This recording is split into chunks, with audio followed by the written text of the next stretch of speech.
तो बच्चों आज हम बात करने वाले हैं एक्सरसाइज 17.1 के क्वेश्चन नंबर 2 और क्वेश्चन नंबर 3 की। इससे पहले बच्चों हमने 2 वीडियोस रिलीज की हैं रिगार्डिंग चैप्टर नंबर 7। अगर आपने नहीं देखा है डिस्क्रिप्शन बॉक्स में जाओ, उन वीडियोस को देखो, समझो, तभी अगला जो क्वेश्चन है बच्चों ये आपको समझ आने वाला है।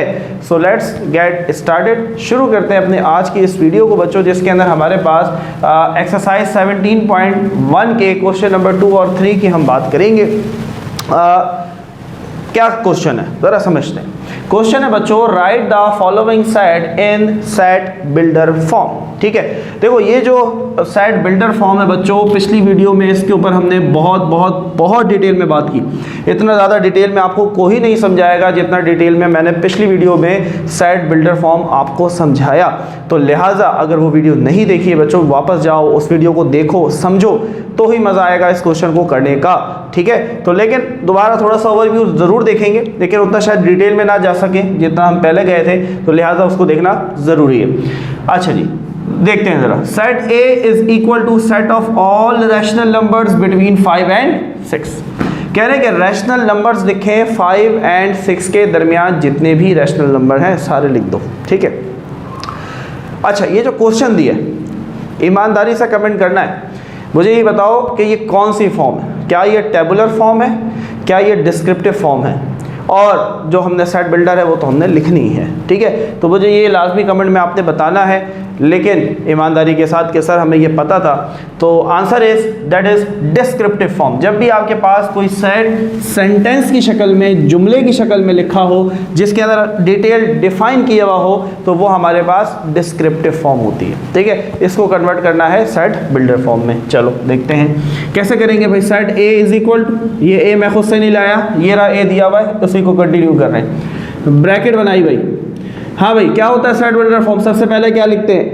X such that, x such that, पिछली वीडियो में बताया। ठीक है, फिर दोबारा एक्स सी बनाया, दरमियान में डंडा लगा दिया, x such that x belongs to, दोबारा रिपीट कर रहा हूं, x such that x belongs to.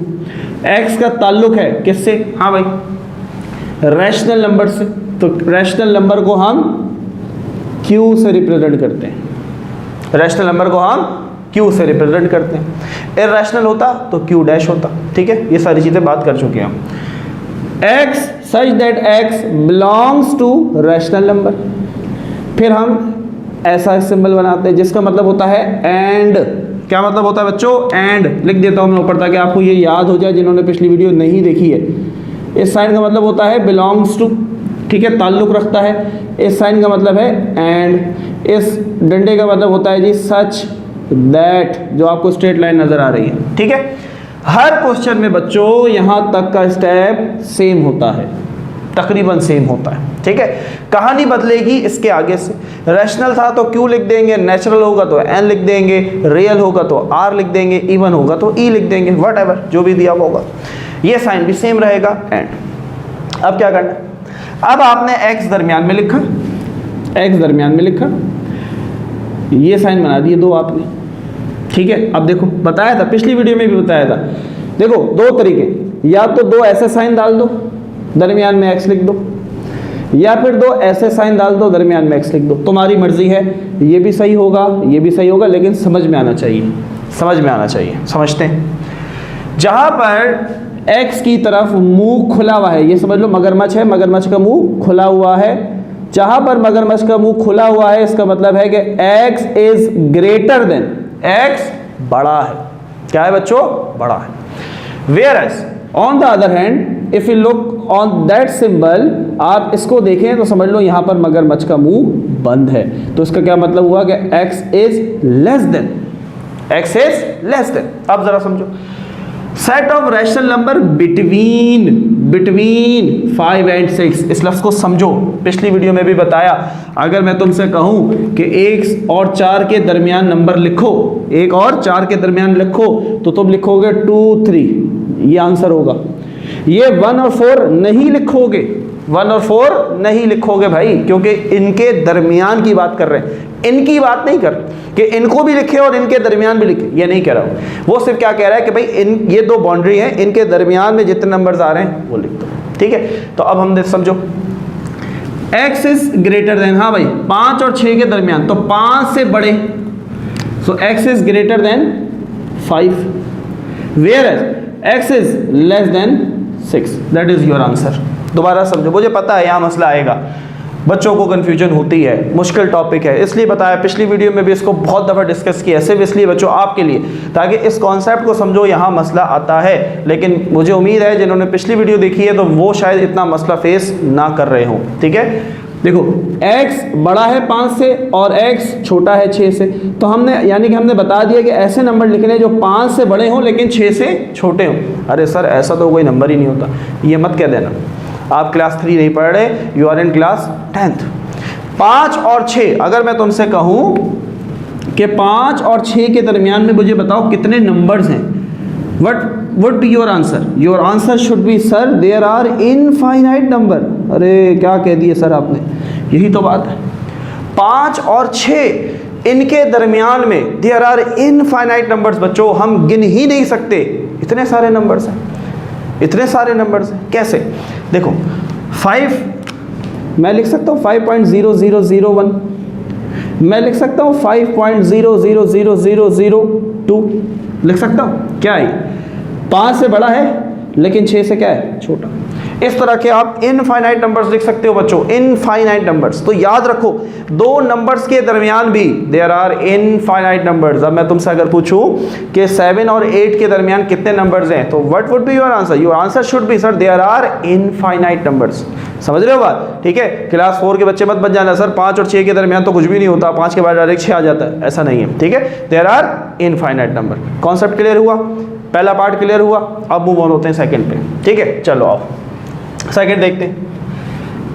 Set B क्या कहता है? पहला स्टेप वही सेम रहेगा, एक्स सच दैट एक्स लिख दो, x such that x belongs to, यहाँ तक कहानी एक जैसी। ठीक है, हाँ भाई देखो 1 2 3 4 6 12।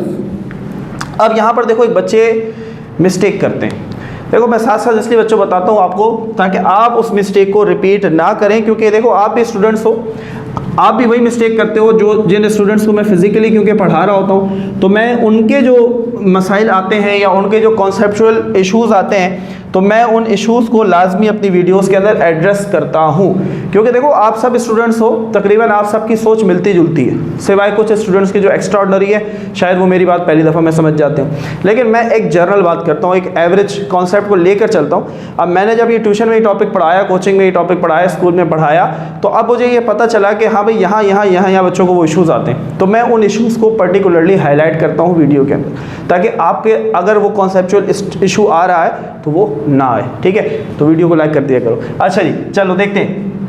अगर देखो समझो, आप बच्चे क्या समझते हैं, तुम्हारे जहन में भी यही बात आ रही होगी, सर ये नेचुरल नंबर है, सर ये नेचुरल नंबर है। क्यों नेचुरल नंबर है भाई? सर आपने बताया था कि नेचुरल नंबर 1 से स्टार्ट होते हैं, तो ये तो नेचुरल हुए।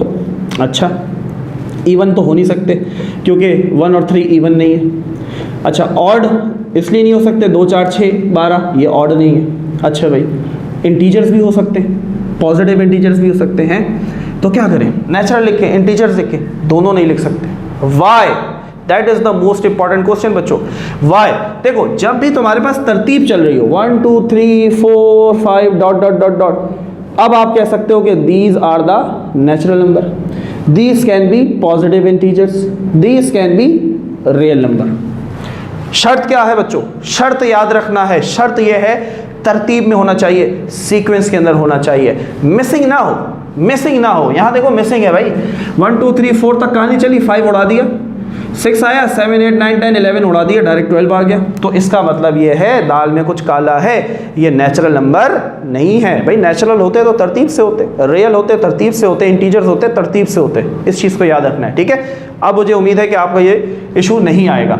अच्छा जी, अब नंबर्स को देखते हैं। देखो 1 के टेबल में 12 आता है, 2 के टेबल में 12 आता है, 3 में भी 12 आता है, 4 में भी 12 आता है, 6 में भी 12 आता है और 12 अपने टेबल में भी आता है। तो इसका मतलब ये कि ये सारे के सारे जो नंबर हैं ये डिवाइज़र हैं किसके? 12 के, यानी कि ये 12 को डिवाइड करने की सलाहियत रखते हैं। क्लियर हुई बात? मज़ा आ रहा है? देखो पढ़ने में मज़ा आना चाहिए, समझना चाहिए, दिमाग पर जोर दो, थोड़ा सा दिमाग को खोल कर जो है वो वीडियो को देखा करो और नोट लाजमी किया करो बच्चों। आप मेरी वीडियोस को आप देख रहे होंगे, यकीनन ये मेरी तीसरी वीडियो है क्लास 10 के ऊपर। अब मेरी वीडियोस खाली पर्टिकुलर एक्सरसाइज के ऊपर नहीं होती, मैं एक्सरसाइज के अंदर अब आपको छोटे छोटे लेक्चर्स दे रहा होता हूँ, इनको नोट किया करो, अपने पास लिखा करो, लिखोगे नहीं बच्चों भूल जाओगे, इसी में से MCQs आने वाले हैं, ठीक है? तो इसलिए समझो। अच्छा जी, तो किससे ताल्लुक है भाई? आप कहेंगे कि x belongs to divisors of 12। सारे के सारे ऐसे नंबर हैं जो कि डिवाइड कर सकते हैं किसको? 12। बोलो भाई, बात समझ में आई? मज़ा आया? देखो समझ में आना चाहिए, ठीक है? नेचुरल क्यों नहीं लिखा, रियल क्यों नहीं लिखा, पॉजिटिव इंटीजर्स क्यों नहीं लिखा? वजह बता दी, because these numbers are not in sequence, ये सीक्वेंस में नहीं है। हाँ भाई, क्लियर है? आओ नेक्स्ट पे आते हैं। Now we have part C, नाम भी पार्ट सी है जी, सेट सी। शुरू हुई x such that x belong to, ठीक है? रट लो उसको। हाँ भाई बताओ, पहली वीडियो में बताया था 0 से शुरू हो रहे, plus minus plus minus plus minus plus minus, what these numbers are. याद रखो नेचुरल नंबर हमेशा पॉजिटिव होंगे, नेचुरल नंबर नेगेटिव नहीं हो सकते। अच्छा, नेचुरल तो तुम इसको कहोगे भी नहीं क्योंकि ये 0 से शुरू हो रहा है। क्या ये होल नंबर है? No. Again, natural and whole number can never be negative. Clear है बात? अगर ये सिर्फ 1 2 3 4 5 6 लिखा होता तो आप कहते हैं ये नेचुरल नंबर है। अगर लिखा होता 0 1 2 3 4 5 तो आप कहते हैं होल नंबर है। लेकिन ये लिखा हुआ है प्लस माइनस दोनों, so what these numbers are known as, these number are known as integers. Integers क्या कहते हैं बच्चों? हम इंटीजर। तो हम कहेंगे x का ताल्लुक है किससे?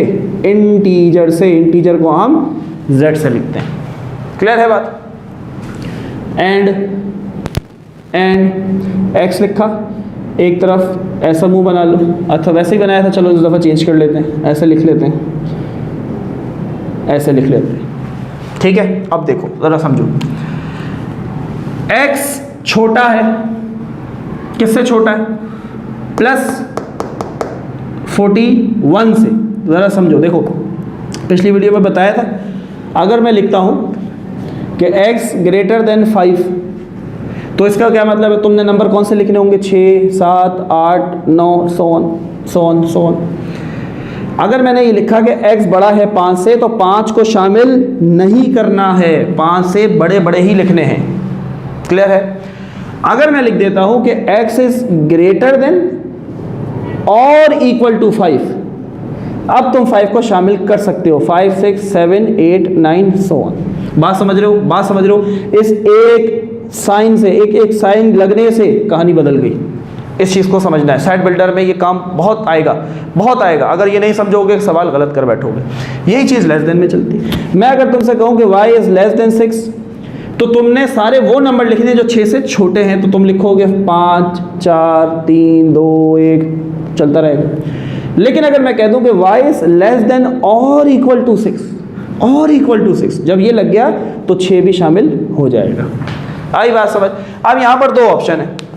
पहला ऑप्शन देखो, मैं ऐसे लिखता हूँ कि x छोटा है या बराबर है, तो कहाँ से, किससे छोटा है भाई? माइनस प्लस 40 से। ठीक है, देखो x बराबर है या छोटा है किससे? प्लस के 40 से। भाई प्लस का 40 बड़ा है और माइनस का 40 तो सबसे छोटा है। 0 छोटा है या -1 छोटा है? हाँ भाई बताओ, -1 छोटा है, 0 बड़ा है, 0 के बाद आता है -1, फिर -2, -3। बहुत दफ़ा बताया बच्चों ये बात, बहुत दफ़ा रिपीट करता हूँ कि जब भी नंबर के साथ माइनस लग जाए तो अगर देखो, अगर लिखा हुआ है -7 -9, अब जब माइनस लग गया तो असल में जो छोटा दिख रहा है वो असल में बड़ा है, जो तुम्हें बड़ा दिख रहा है वो असल में छोटा है। क्लियर है बात? चलो, तो +40 सबसे बड़ा, -40 सबसे छोटा। तो आप देखो इस चीज़ को समझो। मैंने कहा कि x छोटा है या बराबर है 40 के। अब मैं क्या कहूँगा कि x बड़ा है या बराबर है किसके? -40 के। ठीक है, एक तरीका ये हो गया।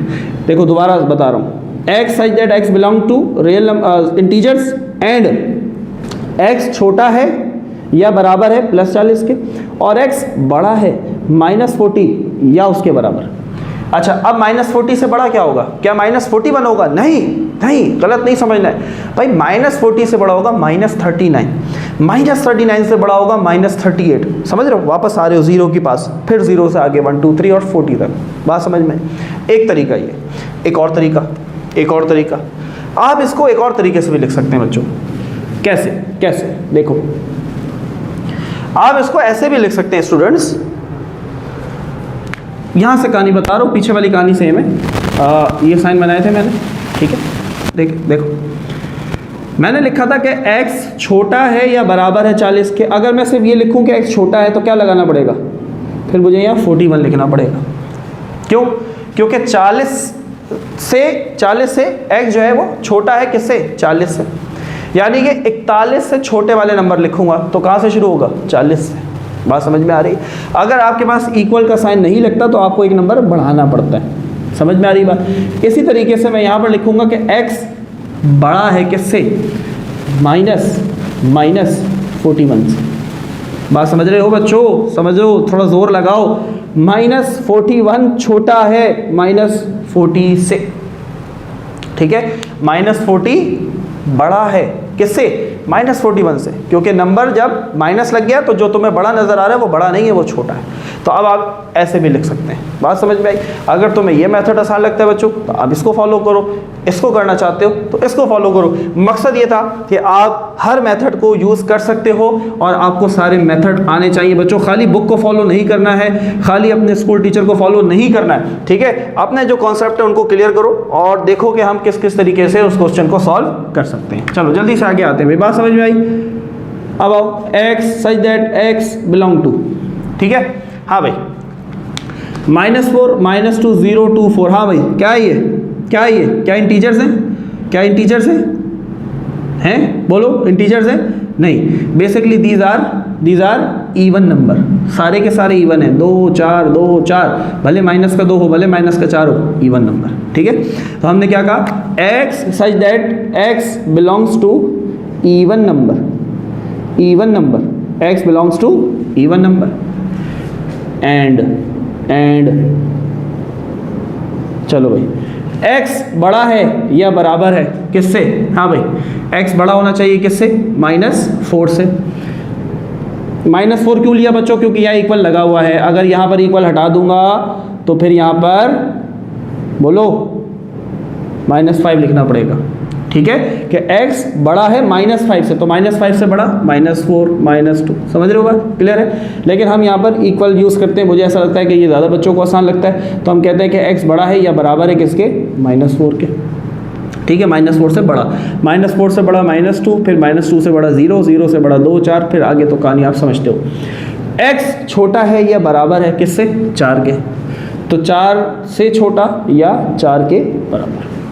समझ में आ रहा है बच्चों? सेट बिल्डर फॉर्म मुश्किल तो नहीं लग रहा? That is the most difficult topic in set, basically the representation of set. There are 3 types of representation we have discussed in previous video, that is tabular form, descriptive form and set builder form, ठीक है। मुश्किल होता है थोड़ा सा। ये जितनी आपको नजर आ रही है पार्ट 3 2 3 4 5 6, ये सारे टेबुलर हैं, नंबर की शक्ल में, अल्फाबेट की शक्ल में। ये एक डिस्क्रिप्टिव फॉर्म थी जिसके अंदर एक सेंटेंस दे देते हैं और that is set builder form. Clear है बच्चों? आगे बढ़ते हैं। Now we have part E, x such that x belongs to, ठीक है। हाँ भाई, 1 4 9 16 25, ज़रा दिमाग पे जोर डालो। क्या है ये सब? ये सब के सब स्क्वायर हैं, सब के सब स्क्वायर हैं। किसके? 1 का स्क्वायर 4, 2 का 9, 3 का 16, 4 का 25, 5 का। ये सारे काम यार 9 में कर चुके हो तुम लोग मेरे साथ, तो ये स्क्वायर तुम्हें याद होंगे, ठीक है। तो x बिलोंग्स टू, तो हम लिख सकते हैं यहाँ पर हमें थोड़ा सा डिफाइन करना पड़ेगा अदर डिस्क्रिप्टिव के अंदर, क्योंकि ऐसे कोई नंबर हमारे पास रिप्रेजेंटेशन के लिए शो नहीं होते हैं बच्चों। तो हम लिखते हैं x such that x belongs to square of starting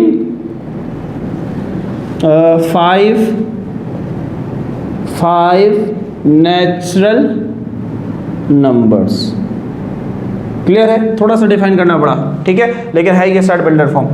x such that x belong to, x का ताल्लुक है किससे भाई, square of starting 5 natural number. ये सारे के सारे शुरू के 5 नंबर्स के स्क्वायर हैं, नेचुरल नंबर 1 का, 2 का, 3 का, 4 का, 5 का। बात समझ में आई? मुश्किल तो नहीं लग रहा? देखो हर चीज़ साथ साथ बता रहा हूँ, क्लियर कर रहा हूँ, ताकि आपके जहन में बच्चों कोई सवाल ना रहे। नाउ सेट f 1 3 5 7, हाँ भाई क्या ये सारे ऑड नंबर है, ऑड नंबर है लेकिन नेगेटिव ऑड नंबर है, ठीक है। तो अब यहाँ पर हम लिख लेते हैं x such that x belongs to, हाँ भाई नेगेटिव, थोड़ा सा यहाँ पर भी हमें लिखना पड़ेगा, नेगेटिव ऑड नंबर्स। देखो यहाँ पर मैंने ऐसा क्यों नहीं किया, हो सकता है बच्चों के जहन में सर आप ऐसे भी लिख सकते थे x such that x belongs to odd number, ऐसा क्यों नहीं लिखा बच्चों, क्योंकि ये ऑड नंबर हमारे पास नेगेटिव के अंदर है, तो इसलिए ये मेंशन करना ज़रूरी था, और नेगेटिव के लिए हमारे पास कोई तरीका नहीं होता, तो इसलिए हम इसको डिस्क्रिप्टिव फॉर्म के अंदर लिखते हैं कि भाई x belongs to negative odd numbers. Clear है? कॉपी कर सकते हो बच्चों, और उम्मीद है यहाँ तक आपको ये सारी चीज़ें बहुत अच्छे से क्लियर हुई होंगी। क्वेश्चन नंबर 3 के ऊपर आते हैं, बहुत छोटा सा क्वेश्चन है, कह रहे हैं कि कोई भी 5 एम्प्टी सेट लिखो, ठीक है, कोई भी 5 एम्प्टी सेट लिखें। चलो भाई लिखते हैं एम्प्टी सेट, कॉपी कर लो, वीडियो को पॉज करो, कॉपी कर लो, ठीक है। चलो जी 1 2 3, चले जी क्या बात करते हैं, 5 एम्प्टी सेट लिखने हैं, 5 एम्प्टी सेट लिखने हैं, कैसे लिखेंगे, कैसे लिखेंगे? अगर मैं तुमसे कहूँ नंबर 1, क्वेश्चन नंबर 3 की बात कर रहा हूँ अब, ठीक है। नंबर 1 मैं कहूँ कि भाई सेट C बराबर है set of a month having 32 days। हाँ भाई, आज तक ज़िंदगी में कोई ऐसा महीना देखा है जिसके 32 दिन हो? सोचो, अब इस पर भी सोच रहे हो, ऐसा कोई महीना नहीं होता, तो इसका जवाब क्या बनेगा? एम्प्टी सेट बनेगा। क्लियर हुई बात? बहुत आसान सी है। अगला देखते हैं, सेट डी ले लेते हैं, set of year having 369 days. हाँ भाई, हाँ भाई, कोई ऐसा साल है आज तक ज़िंदगी में गुजरा जिसमें तुम्हारे पास 369 दिन हो? ऐसा मुमकिन है? ऐसा नहीं है। 365 होता है या 366 हो सकता है, जो कि लीप ईयर होता है, लेकिन उससे ज़्यादा नहीं हो सकता। Again the answer would be empty set, ठीक है, ये आंसर ही बता रहा हूँ मैं। नाउ नेक्स्ट जल्दी से देखते हैं, डी के बाद ई ले लेते हैं। हाँ भाई, set of a week having 8 days, या चलो उसको बढ़ा लेते हैं 10 डेज। हाँ भाई, कोई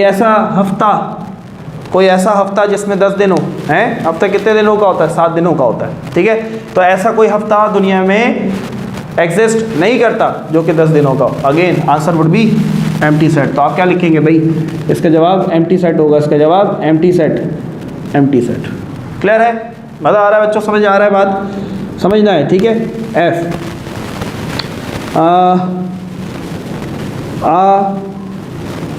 कैट हैविंग 5 legs। हाँ भाई, ऐसी कोई बिल्ली देखी आज तक जिसकी 5 टांगे हो? अगर देखी तो वो बिल्ली नहीं थी, वो कुछ और होगा, ठीक है। So again a cat having 5 legs, so answer would be empty set. भाई ऐसी कोई बिल्ली नहीं होती, तुम्हारे पास पाई जाती है तो अलग बात है, हमारे पास ऐसी नहीं है। Now number 5, E F now G. चलो, वुमेन प्रेसिडेंट ऑफ पाकिस्तान। बड़े मज़े की बात है, देखो तुम्हारी जनरल नॉलेज भी बढ़ गई थोड़ी सी। क्या पाकिस्तान की आज तक कोई खातून सदर गुजरी है? कोई नहीं गुजरी, तो set would be empty set. Benazir साहिबा जो थी वो वज़ीर आज़म थी, सदर नहीं थी। तो अगेन तो ये हमने बच्चों 5 एग्जाम्पल्स लिखनी एम्प्टी सेट की, और उम्मीद है इसी के साथ हम क्वेश्चन नंबर 3 को कंप्लीट करते हैं और आज के लेक्चर को वाइंड अप करते हैं। कोई सवाल, कोई क्यूरी, हमारा व्हाट्सएप नंबर आपके पास मौजूद है। हमारे ग्रुप में शामिल होना चाहते हैं, डिटेल्स को अकॉर्डिंगली जो है बच्चों उसको रूल्स को फॉलो किया करो। आपको मैसेज एक आता होगा ऑटोमेटेड मैसेज, उसको देखा करो और अपनी डिटेल्स को उसके मुताबिक जो है वो सेंड किया करो। कोई चीज़ समझना चाहते हो, छोटी सी वीडियो बना लिया करो, पिक्चर बना लिया करो, मुझे इंस्टाग्राम पे भी डायरेक्ट भेज सकते हो इंशाल्लाह। और हम करते हैं बहुत सारे बच्चों की जो भी क्यूरीज आती हैं उनको हम क्लियर करने की अपनी तरफ से पूरी कोशिश करते हैं। पढ़ते रहें, मेहनत करते रहें। मिलते हैं आपसे अगली वीडियो में। अल्लाह हाफिज़।